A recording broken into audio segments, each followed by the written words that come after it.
TDP polit bureau సభ్యుడు కళా వెంకట్రావు అరెస్టుకు నిరసనగా అనంతపురం నగర టీడీపీ శ్రేణులు స్థానిక గాంధీ విగ్రహం వద్ద నిరసన చేపట్టారు.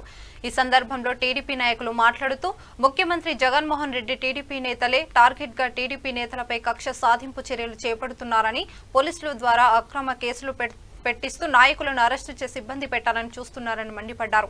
వెంటనే ప్రభుత్వం ఇలాంటి నీతిమాలిన రాజకీయాలు ఆపాలని, లేని పక్షంలో ప్రజలే బుద్ధి చెప్తారనే టీడీపీ నేతలు ప్రభుత్వాన్ని హెచ్చరించారు. వైకాపా ప్రభుత్వం ఏర్పడినప్పటి నుంచి అనేక అవినీతి అక్రమాలు చేస్తుందని ముఖ్యమంత్రిపై మండిపడ్డారు. ఇసుక, మద్యం, ఇళ్ల స్థలాల పంపిణీ విషయంలో కూడా వైసీపీ ఎమ్మెల్యేలు, ఎంపీలు, మంత్రులు అనేక అక్రమాలను పాల్పడుతూ 100 కోట్ల ప్రజాధాన్యాన్ని దుర్వినియోగం చేస్తున్నారని విమర్శించారు.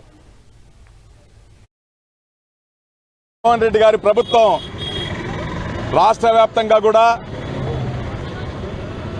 ఎవరైతే ప్రశ్నిస్తారో వాళ్ళందరినీ కూడా పోలీసుల ద్వారా అక్రమ అరెస్టులు చేయిస్తా ఉన్నారు ఈ ముఖ్యమంత్రి జగన్మోహన్ రెడ్డి గారు.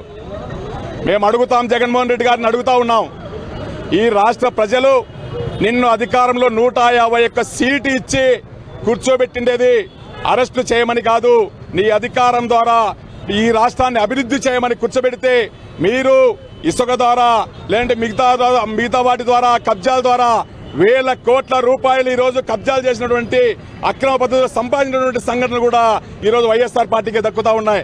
మేము సూటిగా అడుగుతా ఉన్నాం, నిజంగా మీకు ఆత్మస్థైర్యం ఉంటే, ఈ రాష్ట్ర ప్రజలపైన చిత్తశుద్ధి ఉంటే, ఈ రాష్ట్రంలో ఉన్న ప్రజలు నా బడుగు బలహీన వర్గాలు బడుగులు కాదు బ్యాక్ బోన్స్ అని చెప్పినటువంటి మీరు ఈరోజు బడుగు బలహీన వర్గాలకు మొత్తం బ్యాక్ బోన్ విరిచేస్తా ఉన్నారు తప్ప బ్యాక్ బోన్ కాపాడాలనే ఆలోచన ఏమాత్రం కూడా లేదు. ఈరోజు మీరు చేసినటువంటి దురాగతాలను, మీరు చేసినటువంటి దుర్మార్గాన్ని, మీరు చేసినటువంటి అక్రమాలను అడిగిన ప్రతి వారిని అరెస్ట్ చేసుకుంటూ పోతా ఉన్నారు. మీరు అరెస్టులతో ఈ ప్రభుత్వాన్ని కొనసాగించాలా, అడిగే వాళ్ళందరినీ అరెస్ట్ చేయిస్తామనుకుంటే నియంతలంతా కూడా నామరూపాలు లేకుండా పోయారు. ఒకప్పుడు నియంతలా వ్యవహరించిన నాయకులంతా ఈరోజు ఏమయ్యారో నీకు బాగా తెలుసు. అందుకే జగన్మోహన్ రెడ్డి గారు ప్రశ్నిస్తా ఉన్నాం, జగన్మోహన్ రెడ్డి గారిని అడుగుతా ఉన్నాం, మీరు ఏదో ఈ దేశంలో మొత్తం బ్రిటిష్ కంటే ఇంగ్లీష్ నేనే ఎక్కువ మాట్లాడతాను, మొత్తం నాకే ఈ సమాజం గురించి తెలుసు అని చాలాసార్లు ఇంగ్లీష్లో మాట్లాడుతూ ఉంటారు. ఆ పరిజ్ఞానము ఈ రాష్ట్ర అభివృద్ధి పైన పెట్టండి అని చెప్తా ఉన్నాం. నీకు పరిజ్ఞానం అంటే సంతోషమే, కానీ అభివృద్ధి కోసం పెట్టండి. ఈరోజు ఇళ్ల స్థలాలు ఇచ్చామని చెప్పి బాటంగా సంఖ్యలు ఎదరగొట్టుకుంటా ఉన్నారు.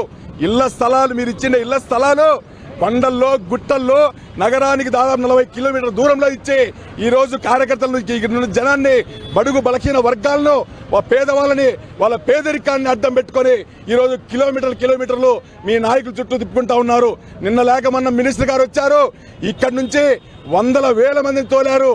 ఏ విధంగా మీ మీద మీ ప్రభుత్వం పైన పెద్ద అభిప్రాయంతో, అభిమానంతో రాలేదు. మీరు కేవలం మీద ఇళ్ల స్థలాలు క్యాన్సిల్ చేస్తామంటారు, మీటింగ్ రాకోకుంటే పింఛన్లు క్యాన్సిల్ చేస్తామంటారు, ఇతరత్ర అమ్మఒడి క్యాన్సిల్ చేస్తామంటారు. అది ఇళ్ల స్థలాలు ఇచ్చినా, పింఛన్లు ఇచ్చినా, లేదంటే అమ్మఒడి ఇచ్చినా అది రాజారెడ్డి సొత్తు, రాజశేఖర రెడ్డి సొత్తు కాదు. ఈ ప్రజలు కడుతున్నటువంటి ఏదో రూపంలో, ఏ రూపంలో అయినా కానీ మీకు ట్యాక్స్